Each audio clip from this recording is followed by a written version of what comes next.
Benar atau salah BPJS Kesehatan itu BUMN? Benar.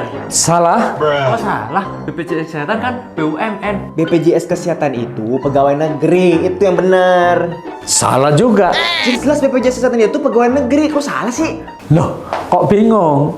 BPJS Kesehatan itu adalah sebuah badan yang memang ditunjuk untuk menjalankan program jaminan nasional atau biasanya disebut program JKN. BPJS Kesehatan memang bertanggung jawab langsung kepada Presiden, jadi tentunya tidak di bawah sebuah kementerian atau lembaga dan juga bukan BUMN. Nah, BPJS Kesehatan itu bertugas tentunya untuk mengelola iuran yang dibayarkan, kemudian memastikan agar setiap orang atau peserta itu dapat akses pelayanan kesehatan yang mudah, cepat, setara atau non-diskriminatif dalam fokus seperti diatur di dalam sebuah undang-undang upaya kesehatan perorangan. Nah, meski begitu tentu BPJS Kesehatan dalam kerjanya setiap hari berkolaborasi dan bekerja bersama-sama dengan baik dengan Kementerian Kesehatan, Kementerian Sosial, Kementerian Keuangan, Kementerian Dalam Negeri dan lain-lain serta fasilitas kesehatan